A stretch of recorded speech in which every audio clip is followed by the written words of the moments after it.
All right, let's try. Folks, can you see Introduction to Fly to Learn? If you can, raise your right hand.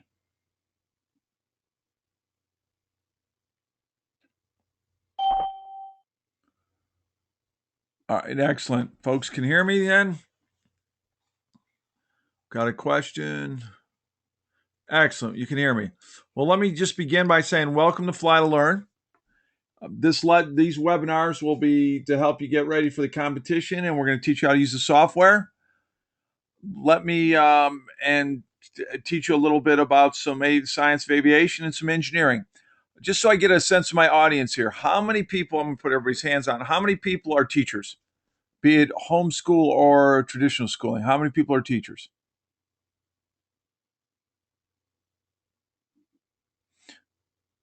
All right, nearly half of us. All right, how many of us put our hands down are students then?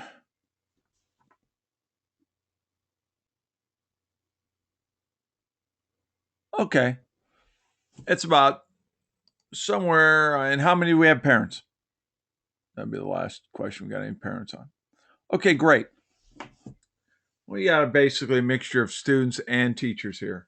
For the students in the audience, and teachers, I should say, in the audience, I hope you find this useful and you can use it in your classroom throughout even after the contest, or you can incorporate it as part of your curriculum. We will be coming out with some more advanced lessons in the near future. My name is Tom Dubik. I am I am an active school teacher.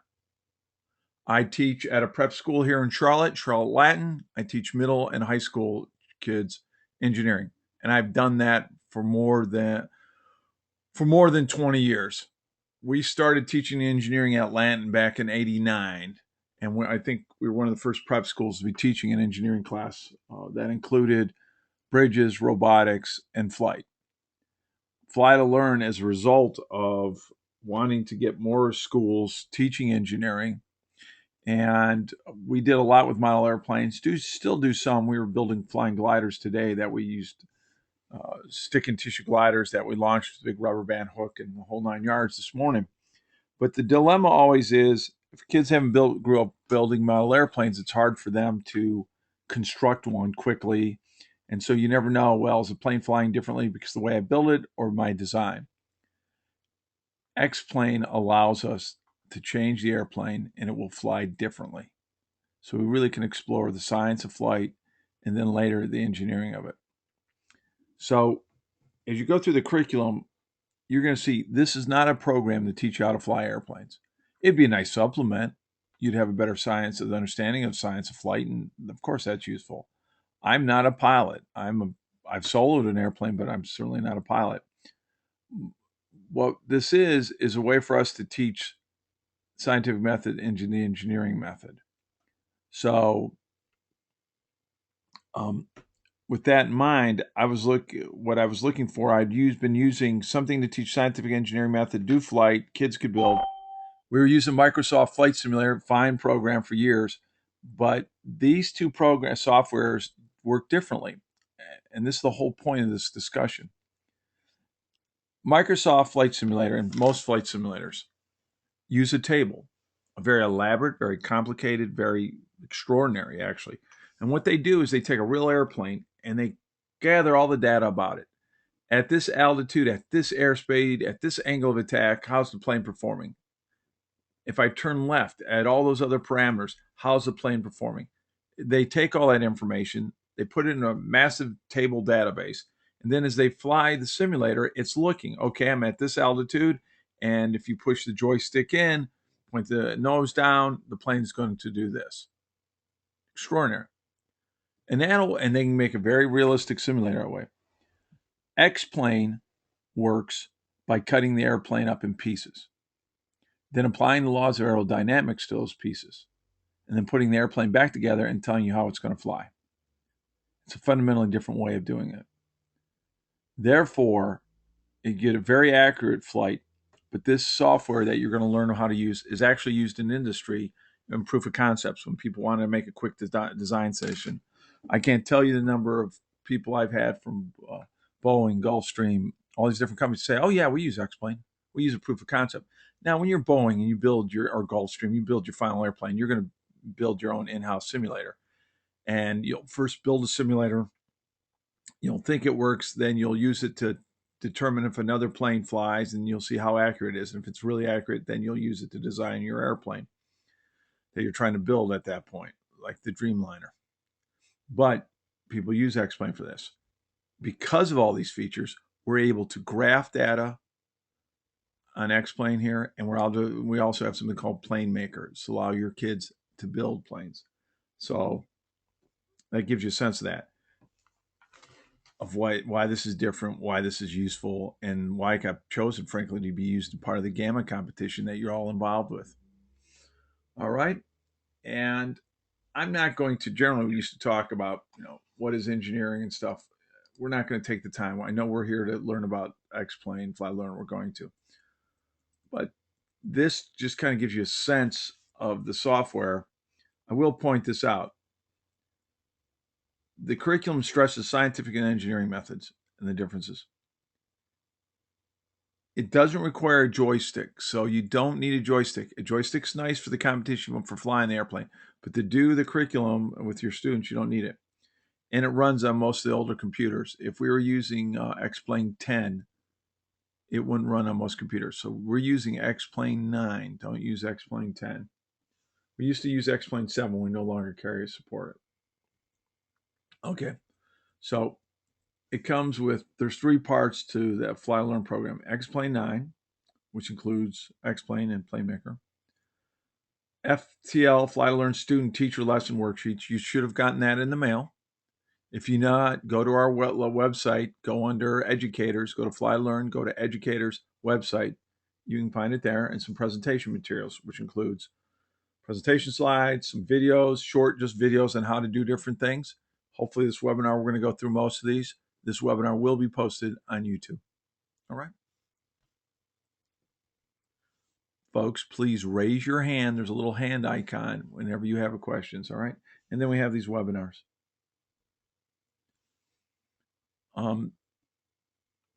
So as I said, X-Plane comes with a flight simulator, which is what we're going to use a lot tonight, and then a Plane Maker, and I'll introduce it tonight. First 6 lessons are science themed. The final 4 lessons are an engineering theme. All right. I joke you can't throw a stone not hit a STEM program these days. We started 5 years ago. We want to get into data collection and data analysis. You'll be able to do that. And this is aimed at the teachers. And so, your kids are going to be learning some scientific and engineering methods that will trade off. And then we'll get into engineering trade-offs. Those are specific to engineering, I should say. And in the final lesson, you're going to design your own airplane. We're going to focus in on the wing, primarily on that. Right? All right. Now, here's a table of contents. All right, folks. It has first flight, may the forces be with you, lift, a real pick-me-up, what a drag man, thrust, it's all about altitude, stability, aspect ratio, wing loading, power loading, airplane design. The first 6 of those are more the science of flight. Those stability's got a little bit of engineering in it. And then aspect ratio, wing loading, power loading are all concepts now of engineering that what engineers worry, and then we put it all together with this airplane design. All right. So there's your introduction. There's your flight conditions. All right.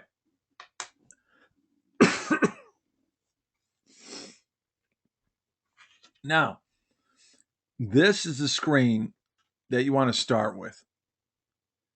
We purposely have one screen we can go to, so that way if your students are flying all over the place or you're not sure where you are, you're going to go back to the quick flight setup area.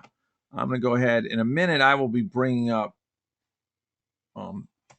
X-Plane. The reason I use a lot of PowerPoint on this, X-Plane, is because of the finite and element analysis where it breaks things up and down.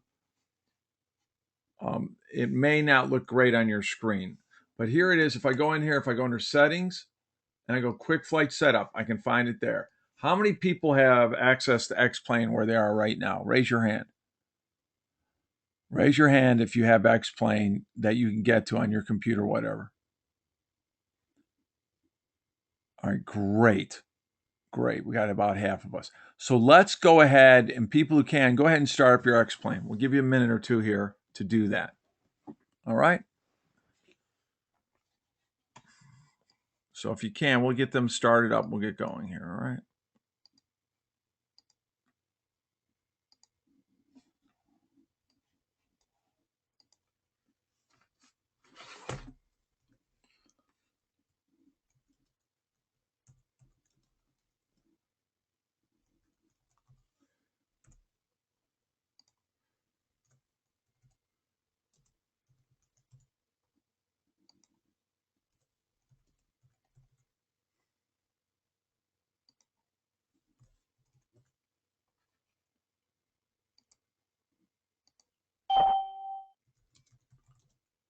Going to give you folks a few more minutes, and I'm also going to write up a quick poll question.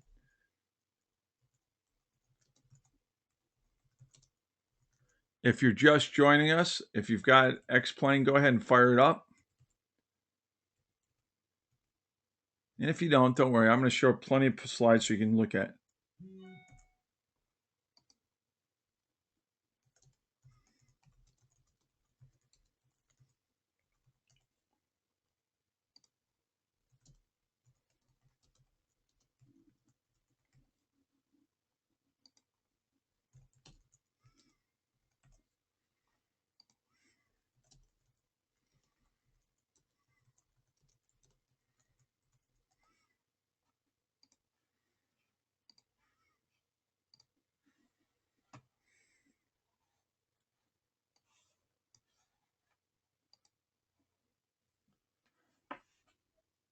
All right. With that in mind,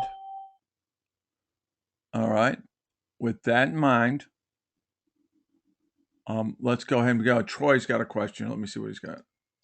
Yeah, Troy, do you have a question? Troy Smith, you got a question?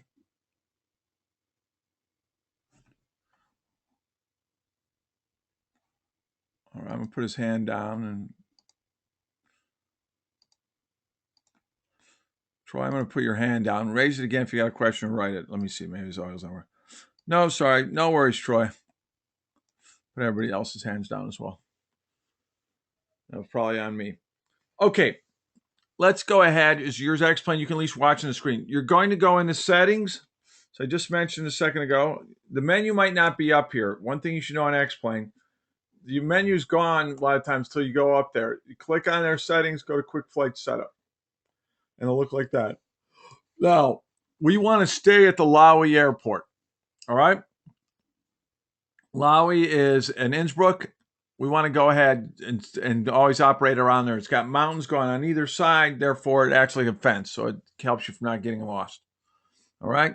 The aircraft we're going to start with is a Cessna 172. You click under Open Aircraft. I'll show you how this works. Wait a minute, I'll try to show you how it works.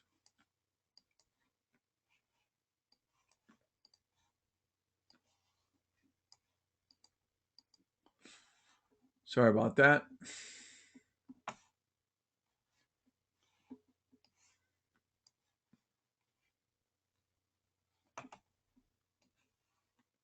Let me pull this down here out of my way.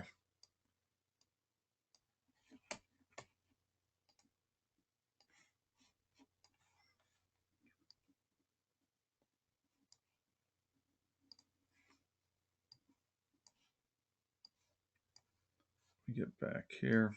Too many pull down windows here. Here we go. That's what I wanted. All right, so go to Open Aircraft and go to Aircraft. I want to start you up there. So you're looking for an aircraft. Go to Open Aircraft. You can see on my screen. Go under General Aviation. Go under Cessna 172. Look for that 172 ACF file. Hit Open. And then you should see this, the airplane. Set your time to 8 o'clock. Okay, there's your clean set. Pull this bar all over so your visibility is clear. If you're ever playing the game or you're using the simulator and you get cloudy, it's because the resolution on your video card is having a hard time generating the video. So what we did is, instead of having the plane crash or get some bad looking, it goes into this cloud. It makes everything look like you're flying in a fog. So it makes up for the poor resolution, excuse me. And you want to keep your precipitation, storms, and turbulence next to 0. We're not flying in storms in here, okay?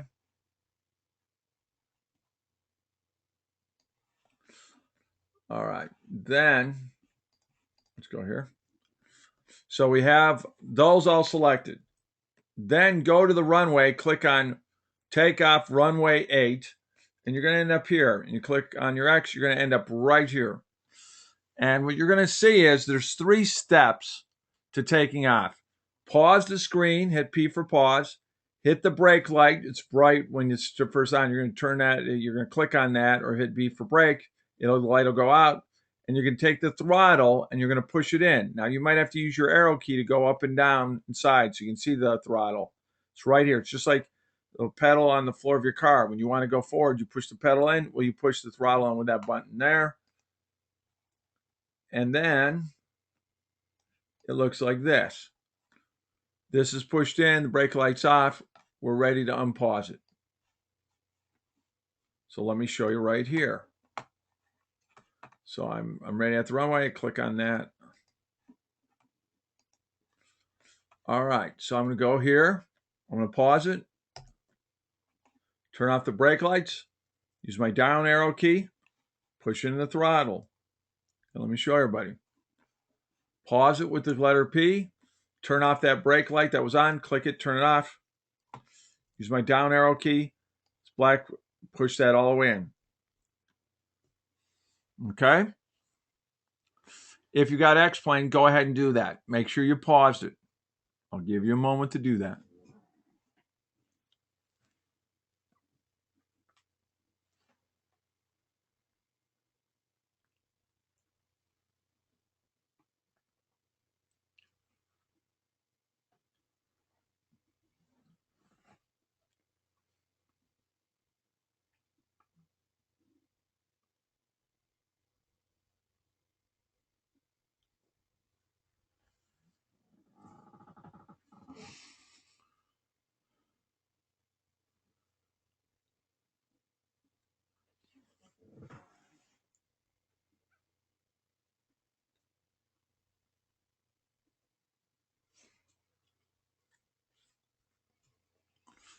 All right. Hopefully everybody has done that. When you go to fly, if you look up here at the square, and again, the way X-Plane works, where it cuts the airplane up into pieces and then reassembles it and tells you how it's going to fly, running that through the webinar software will make your screen look choppy. X-Plane is not going to be that choppy on your computer at home. And I'll use, so just bear with if it starts to look a little choppy on your screen. I will go back to the PowerPoint slides in a moment. But let me show you right here. There is my cursor. Stay inside this box. If you click where that little crosshairs, that's where a box is going to form. This allows us to fly without a joystick. So I'm going to click it off, go around. There's a joystick. All right. Now, if I hit A, there's the airplane. Okay. If you hit A, that takes you outside the airplane. I'm using arrow keys to run around it.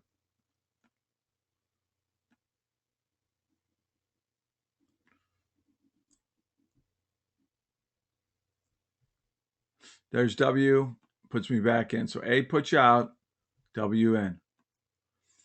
All right.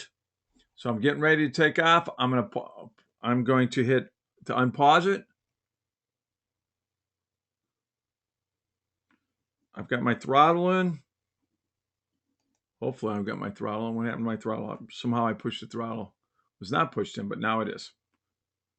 All right. I can also roll my mouse forward to push the throttle in. So I'm going down the runway. I'm purposely going faster because I got everybody watching this here. I would try to get the kids to keep their pointer right on that cursor because keep their pointer right on that cross so that way the kids fly consistently. Then we're going to pull it up and off we go. I'll pause it. All right.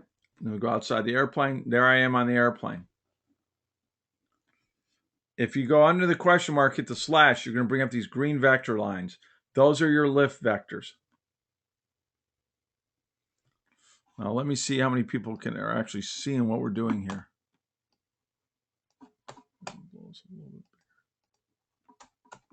All right, now, can you all see the airplane in the air? Raise your hand if you can see it.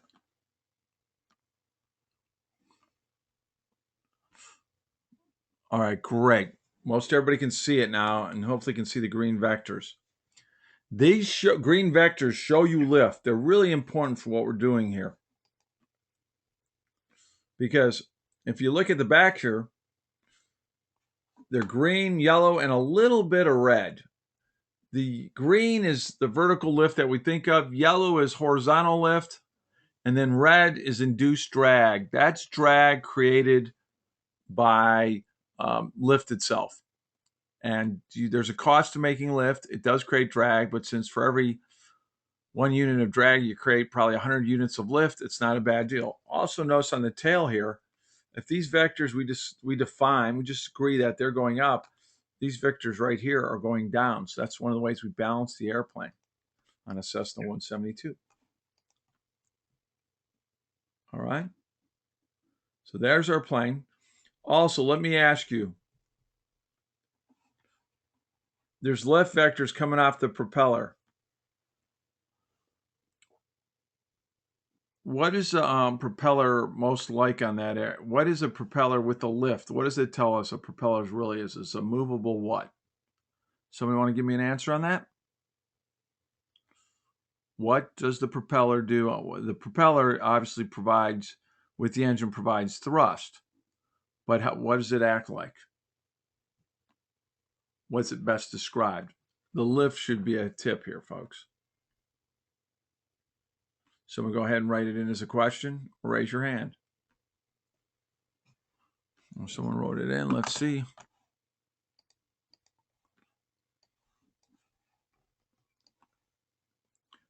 It does act as thrust, but the wing, what I was hoping you'd see, and it may not be obvious, but if I take those off, that propeller acts as a moving wing. It's getting lift, just like the wing does. Okay? We actually had 2 hands go up here. Probably answered the same one.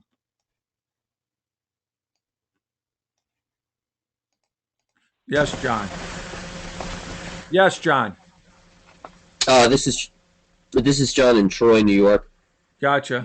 The propeller is a rotating airfoil, much the same as the wing. Yep. Developing lift in a forward direction and driving air backwards, the resulting force moving the aircraft forward. All right, very good. Absolutely right. Thank you. So John nailed it. I wanted you to see that. Now, we've got that. So now we have our plane. We're off the ground, and that's how you take off on this airplane. So if you want to take a quick minute for those folks who've got it, go ahead and practice taking off. Again, we go settings, go to quick flight setup. Make sure it's Lowy. Make sure you're using a Cessna. Make sure it's 8 o'clock. If it's dark, just come in here, slide it to 8 o'clock. Make sure the air is clear. Click on X.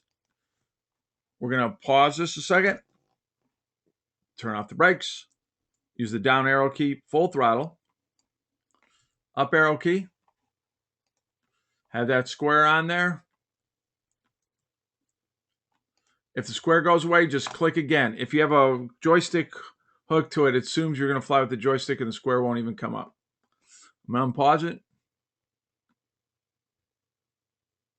Propeller's gaining speed. All of a sudden we see the lift vectors with the propeller. I'm going to right in the front here. The plane will pull to the left a little bit because in reality it does do that. Once we get enough airspeed going over the rudder in the back, we can control it. Now, gets it up close to 80 knots. Pull it up. I'm going to pause. Hit the A. Okay, I can see it right there. Okay. Now, up here, there's a little snapshot of what the plane is performing right there. We're going to get to that in a moment. If you're in here, here's the controls of the airplane. Lesson 1 is about really 3 things. 1, it's learning how to use the software, how to start to get around. It's how to take off. But just importantly, it's about kinetic and potential energy. And we want you to see the trade-off between altitude and airspeed. For the students out there, we want you to find out why it's so dangerous to be both low and slow. And so as you go through this lesson, we want you to get think of potential energy, think of altitude as potential energy, airspeed as kinetic energy. All right? And you're going to find out from some basic science that energy cannot be created or destroyed. All right, now let's go over here in my PowerPoint. So one of the few times that we don't, most of the time, most of the lessons, you're going to actually write down actual numbers. We are going to do quantities. We're not just going to quality, but quantities. But in this one, you don't. You just draw it out on these instruments. Airspeed indicator, altitude indicator. Altitude, if it's blue sky, it means you're going up. Brown means you're going down. An altimeter is above sea level. It's not above the feet off the ground. All right. Now, so you're going to go through that, like I say, and work out the questions about that trade-off between airspeed and altitude. Any questions?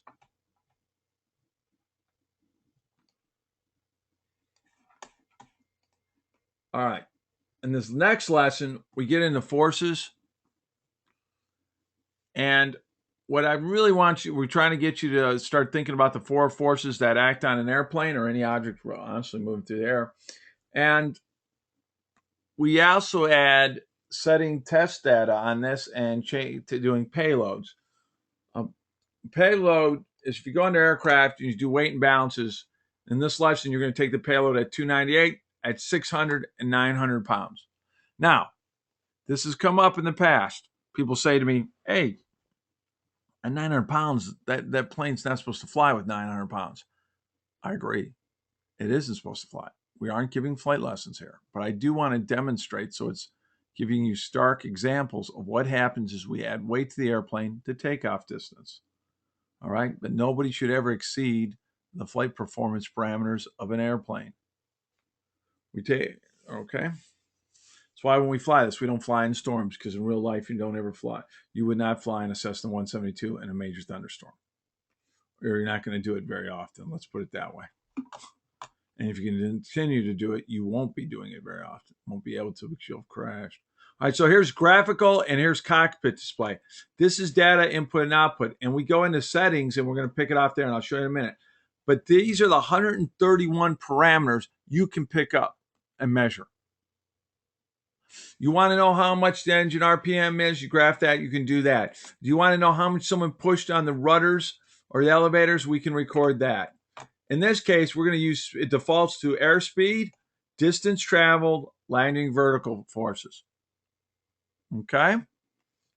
So, let's take a look at this picture right here. Normally in a flight simulator, you would be flying, looking out the cockpit, and that's the view you get. By turning this information on, we not only get these instruments, we get snapshots right up here. So that's useful. But what even becomes more, so then you can even blow it up so you'll see it more. We can, for example, in his case, I'm measuring drag and lift right here. And I've got my true airspeed. We don't generally use your true airspeed, not your indicated airspeed. That's impacted by the winds. All right, now look at this. We can also graph it. And there's everything's checked off here. We don't really want to check everything off. We want to check off the landing gear, distance traveled, and true. And the reason I chose the orange one and not the blue, or in the blue and not the orange here, I don't care what unit you use. But what we do care is that you understand the red, yellow, and green are the landing gear, and these are the this is the distance traveled in orange, and this is the true airspeed in white. Here's how this works. And I'm going to show you. I'm going to demo it right now. Okay, I'll bring it up for you.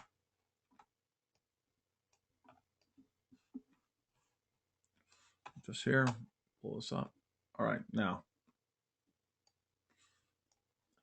All right, if I go back to settings, I go data input output. Here it is, speed, distance traveled, landing gear. We default to that. All right, now, if I take my airplane, let's look at data C. Let's look at our airplane.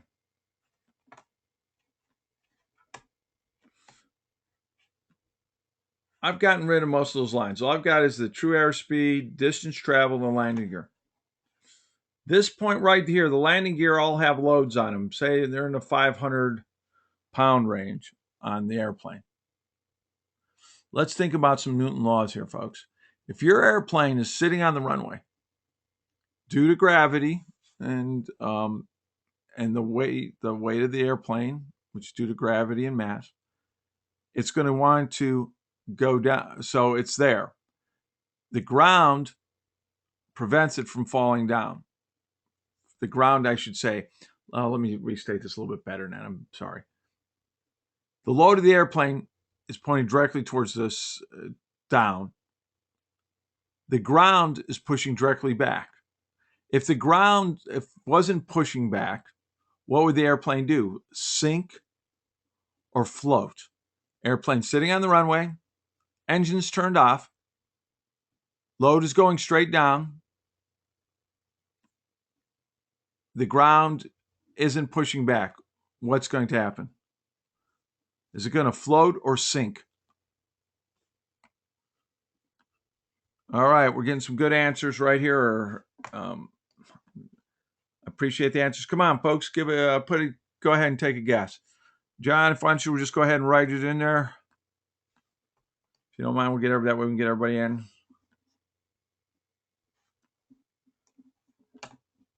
All right. For those folks that are trying to get it, the airplane is going to sink. It's going to sink. So there's a load on the landing gear. When the airplane is on the ground, there's a load on the landing gear because the way the airplane is going down, the Earth is pushing back, right? Now, what happens when I look at this measurement? One gear's at 0, 1 to 59, 12. All of a sudden I get out here, all three landing gears, the load on those landing gears are all 0. What has happened at that point? When they're all 0, what's happened at that point?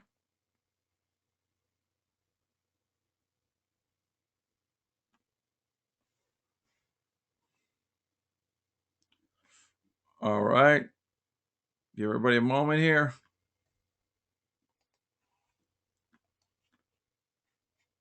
Excellent. Excellent. We're getting all the answers. John, I think you'll tell us what's happened, man. All right. As soon as you have no load on the landing gear, it means that the aircraft is not on the surface and it's flying. There you go. Excellent. He's absolutely right. You're taking off. And so did everybody else. A bunch of people got that one. All right. Good. Well done, everybody. So that's how we're going to define in this class. As you're doing your lessons, that's how you're going to define takeoff. At what point all the landing gear went to 0 and stayed at 0. So let's look in this example. So they're all at 0. If I go up to the orange line, which is in orange, you can see that's distance. That's 1,906 feet. If I go up to the blue line, that's true airspeed of 92.21 miles per hour ground speed. GS is for ground speed. We're close enough to ground. Ground speed's fine here. So that's what you want to do as far as using the graph so you can calculate, so you can collect data. The other key thing is to decide how you're going to fly the airplane and fly it the same way with the different weights.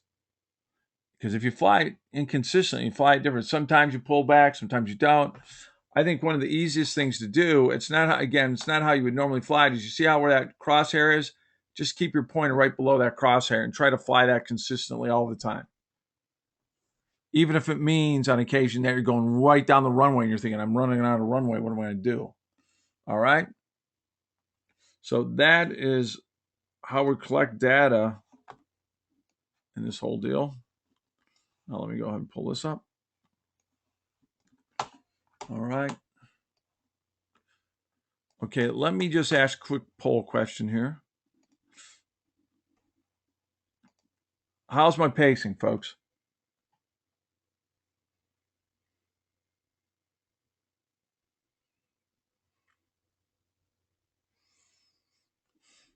We're at 54. I will say right now we will. It's at 92%. I'm going to 3, 2. I'm going to close this poll. Share the results. Okay. We and I'll hide those results now. Where 8% said, hey, you're going a little fast there. 0 said not too slow. 9% good. All right. I'll keep that in mind. I will also put this on. I will send an email to everybody who's in the contest saying, hey, we're posting these webinars online on YouTube so you can rewatch them. So if you want to go back and watch them, there's also covered very much in the paperwork we handed out. As we said before, that's the potential energy. Here's the loads in the airplane. There's the data up there, screenshot. We just mentioned that. Here's collecting the data. So for example, when you put load at 298 in there, payload in the plane, it's got 298, list the true airspeed, takeoff distance, give me the average takeoff distance. Do it in all 3 examples. And then graph it out.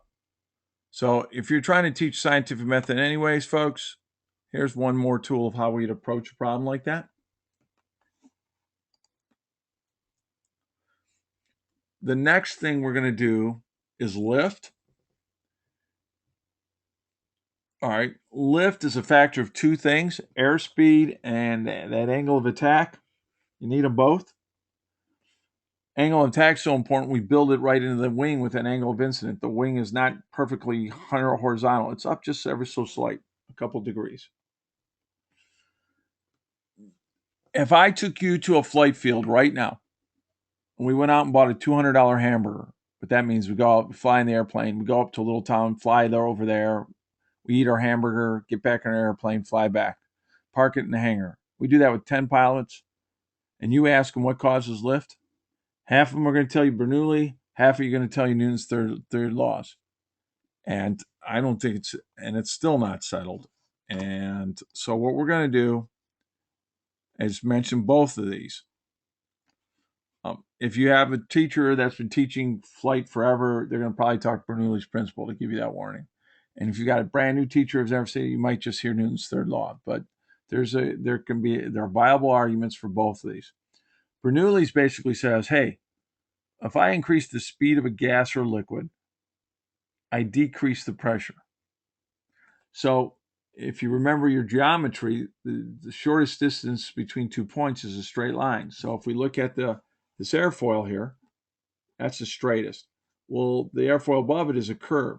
So the idea is, hey, if that air goes over the top, it's got to go as faster than the air below it to make it. So we're going to get low air pressure. And for years, that's how we taught lift. Except there's some problems there. How does a plane that's symmetrical, in other words, an airfoil shape curved on the top and curved on the bottom as well, acrobatic airplanes have that shape. How do they fly? If you're telling me, because now you don't have that, right? You don't get that lift. And who's to say the air molecules on top are necessarily going to have to come out at the same time as the air molecules on the bottom do? With that, we see the argument that it's really Newton's third law, and it's more like when you hold a kite. Inflow hits the bottom of the wing, it goes the outflow, resulting with the wing going up. All right? When you hold a kite, the wind's blowing against the kite, but what causes the kite going up is you pulling down on it. And if that doesn't seem to make sense, think about it. If you let go of the kite, it falls down. It just gets blown around. That makes sense? All right, folks. So what I like in this lab, it's kind of fun, is we're going to show you what lift is by showing you when you don't have lift. You're going to stall the airplane. All right? And then we're going to look at those lift vectors. So I'm going to take the airplane right here. I'm going to start off settings. Wait a minute. Let me blow it over here and go to settings, quick flight setup. Here's my airplane. I'm going to do final approach, 3 nautical miles. I'm going to click on X. Don't do go to airport. It'll put you on the ground. Yeah, the user interface, I'm not at this is sometimes local. All right, so now I'm going to start climbing the airplane. And this is one time you might want to press the A key. So I'm in the back of the airplane. There's the little X still there.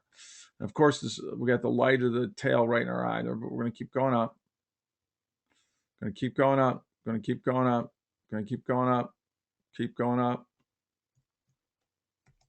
Now, let me see if I can bring us down. You're going to see one wing or the other is most likely, you can see the lift vector's gone way down. One wing will probably lose enough lift before the other wing that the plane will roll over. And that gets you in what's called a spin. Okay? Now, the good news on all this is we can point the nose over. Watch what happens when we do that. Now, I point it over. I'm going to pause it. If I had my airspeed up, which you would see, my airspeed is going to keep getting faster and faster. There's True's 59. Let's go ahead. Pause. It's now 93. Now it looks like, hey, we are getting more lift. But watch what happens when I add a nice angle of attack to this. Do you see that? It really goes off the charts. So lift is a function of not only airspeed, but angle of attack.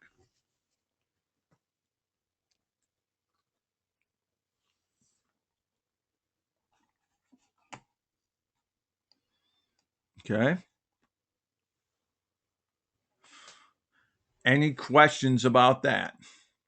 So have your students, teachers, you can make a game out of that, honestly. See who can get the greatest left vectors off of it.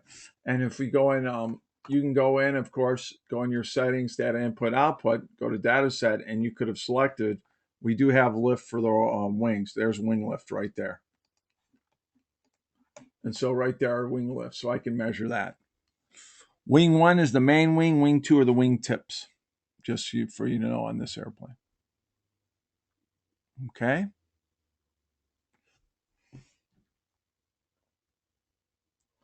Wow, hours already up, almost up.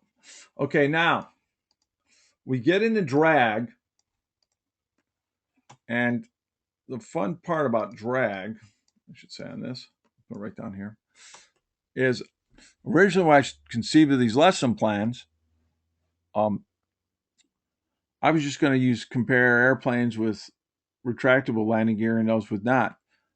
And that's still okay with older airplanes, but new airplanes, the gear is so clean, as they say, that they don't bother with retractables, and many of them today. They just make they really reduce the drag on the landing gear. Because remember, if you make it retractable, now you got to lift the wheels back in. You've got to have defaults, so if all of a sudden it doesn't work, the wheels will definitely pop out. You don't want to design a plane that when it doesn't work, the landing gear doesn't come out. You want it so, hey, if everything's okay, landing gear stays in. If things aren't okay, kick out the landing gear. That adds cost, expense, weight, a lot of reasons. So they're going that. So what we did instead is we looked at these. Understand drag is two components to drag: induced drag and parasitic drag. Induced drag is from lift. Parasitic drag is like stick your hand outside a window. All right.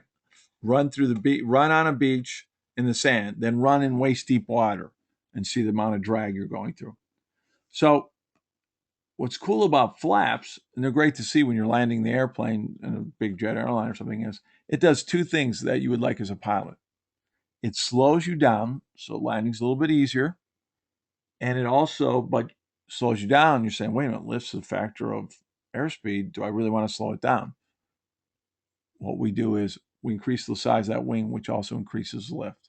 So it allows you to land at a slower speed. When you go to do this lab, you're going to be using a King Air. I'll bring it up right now. It's a cool looking airplane. Teachers, I wouldn't just, especially in the beginning, when I first teach this little tip, I let the kids fly away for the first day for 10 minutes. I don't let them fly different airplanes in the beginning. I'll let them fly the Cessna, then later on the King Air, and then on the last day, fly whatever you want. All right. There's no combat aircraft in there. So this is the philosophy we designed. X-plane was designed for. Is also there's a version of it was designed for the Air Force. Therefore, we don't want to give our enemies the ability to practice dogfighting on the software. All right. So let me go. And I would appreciate that because I have a son in the Air Force who's a pilot. Okay, now let's do this. We've got that. What do I want to do? I want to go to quick flight setup, open an aircraft, Cessna 172, go to general aviation. I'm going to go to the King Air. It knew what I wanted. Go to get the ACF file, pop, up you go. Now I'm going to go out. Let me show you this. Again, I'm going to go to settings. Could have done this at that. Go final approach 3 nautical miles, hit X. I'm coming in. Now I'm going to line up those red and white lights, Pappy. They precision altitude path indicator. They tell you if you're coming in at the right angle, the right altitude, where you are when you're trying to land an airplane. Come back to that in a minute. On this airplane, I'm going to show you. You're going to find the flaps, and there's some speed keys on the Windows machine. I don't know. I don't use them. But if you go into help, you'll find them.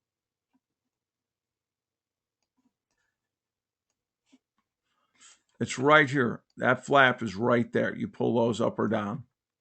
Here's the landing gear. Red light tell you, hey, you're flying with your landing gear down. All right. And then you pull that to fully extend the flaps. All right.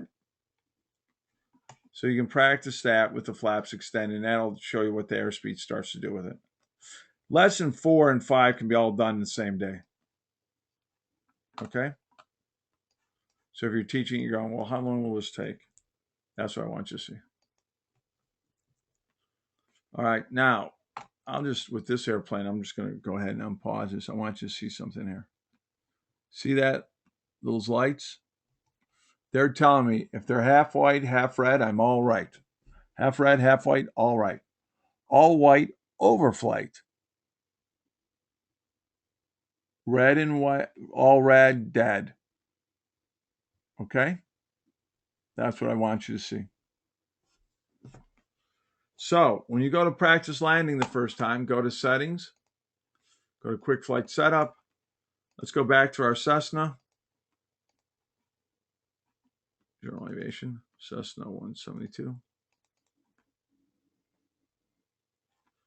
Final approach, 3 nautical miles. You're coming in here. Now, let's go ahead and pull that in. I'm going to push. All right. I'm going to come in. I'm a little bit low because those lights are red, right? Now they're back to red and white, so we're good. Now what I'm going to do is I'm going to roll my mouse back so I get my throttle. Using my mouse, I'm getting my throttle back down to 1600, 1500 to 1600. And all I'm going to do, frankly, is control this with the throttle.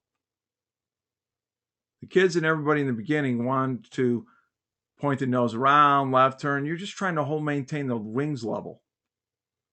I'm looking really strong there. I've got red and I've got white. I'm going to pause this so you can all see it because you may or may not be able to see it with the internet making it look too choppy. Can you see my airplane now on final approach with red and white lights? Raise your hands. I want to see how choppy it's been. Okay. As you come in, that's where you want to be on this. See the big black blotch in the middle of that runway? Well, that's where everybody else is landing. And therefore, that's probably a good place for you to be landing.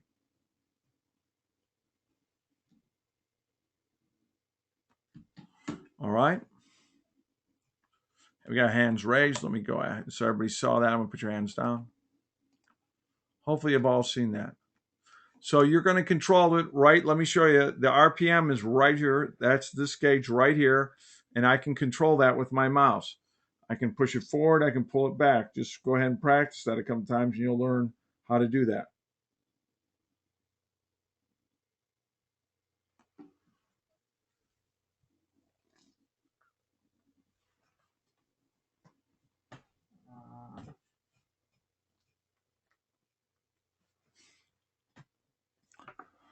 Okay.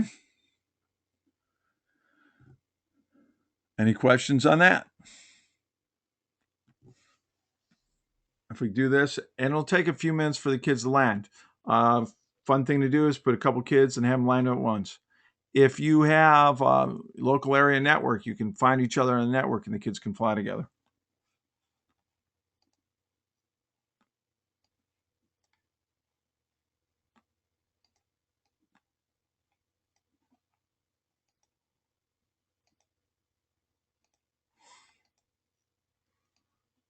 All right, now.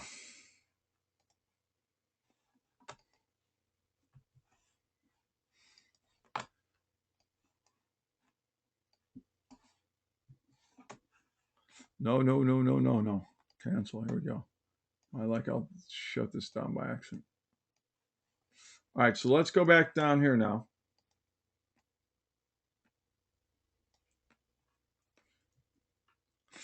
All right, we just talked about thrust, and that's how we control it. Thrust helps you overcome drag, and we control that when we go to land the airplane.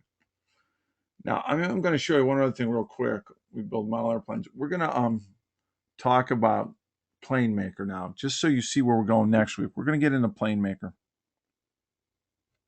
Plane Maker allows us to change the airplane. All right, so let me go ahead. I'm going to go in here.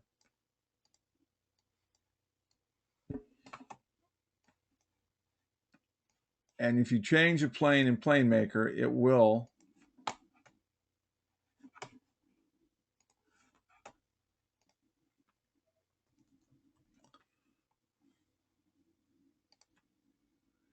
if you change a plane in Plane Maker, it will allow you to design the airplane, and you can fly it right in X-Plane. The plane we're going to use pretty much is going to be, to start off with, is we're going to have what it amounts to a test mule. The plane we're going to use, if you do it the first time, you're going to see something like this. So just go File, and you can do Open, select an aircraft. The aircraft we're going to use is in general aviation, and this is all in the documents. It's called a Van RV-10. And it looks just like this. Yours will look gray. Mine's got a paint scheme, and I'm going to actually send you a new Van RV-10 next week. You're going to get an email with its own little special colors. All right? That only the people that were in the contest used. Now, what we will do in this is we're going to go to our wings and say we want to change the wings. So, excuse me, let me back off real quick.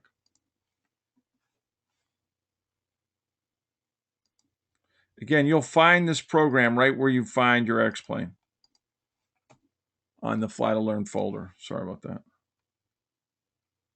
And pull it back up. What?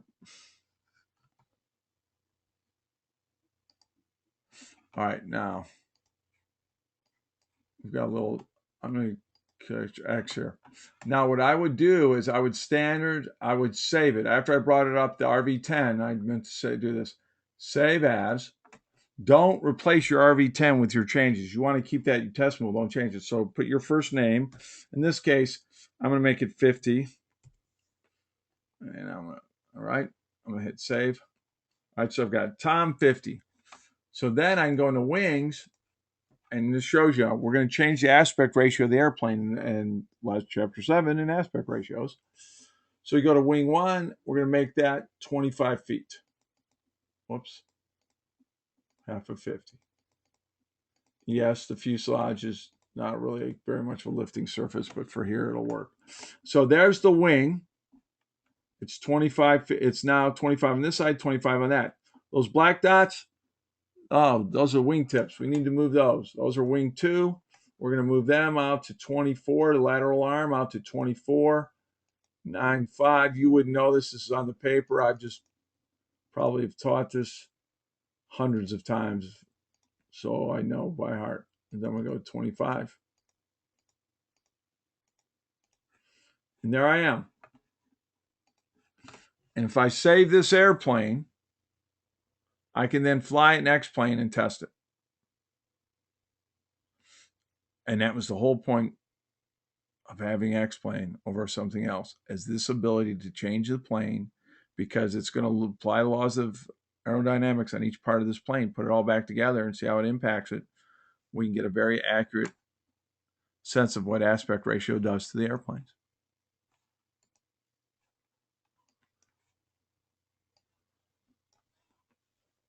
Any questions?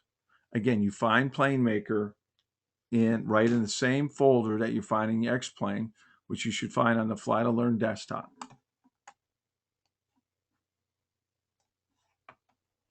All right.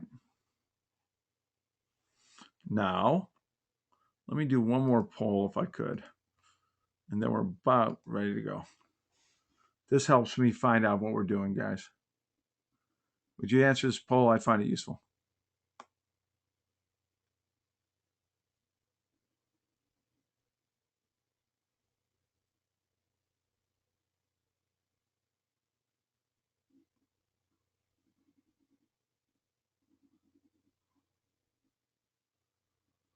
We're at 86%. Give it a couple more minutes to mark. All right, going to close the poll. All right, show results. Okay, so 58% found it useful, 25% found very useful, 58%, 25% A, useful, 17 said it was okay. All right, at least hopefully everybody found some use of this. If you have suggestions, email me, let me know so we can improve what we do here. All right. I will upload this recording onto YouTube a little bit later this week. You can rewatch it there. And the curriculum's there. We've gone through many revisions of the curriculum. Hopefully you will find that helpful as well. And I will also get this video, so if you want to talk about takeoff or something, use the video in the classroom, you can. This YouTube video. Any other questions, everybody? You're more than welcome, by the way, to use the whatever part of it or all of it or whatever in the classroom. All right, John. John, you got your hand raised. Is that a question? Let me get John. John, what's going on, sir? Appreciate it. Yeah. No, I'm just thanking you for it. I really appreciate the time. Oh, thank you very much. That's very nice of you. Thank you, sir. Thank you for doing it, and thanks for working with everybody on this. And thanks for everybody participating on the contest. So, and I hope you find it really useful in the classroom. It's fun as a teacher to teach a bunch of children I will never meet. All right. And again, people will try to help you out. Okay. Well, I will again be next week. If you need something for that, let me know. Also, let me see if John's got another question. Yeah, John, anything else? No, I'm good, man. I just didn't get my hand down. Oh, sorry about that. My bad. Too quick here to click on people. All right. Well, hey, y'all have yourselves just a great Tuesday night. We'll be back again. You can sign up for the other ones if Mondays next week don't work, Tuesdays. I have a feeling there'll be some last minute people that the last week of March, I'll probably be doing maybe a 3-hour one over the weekend or a 2-hour, just go through everything again. Okay. And we'll probably have webinars during the contest season, maybe to answer any questions about the actual contest itself. All right. Until then, take care, everyone.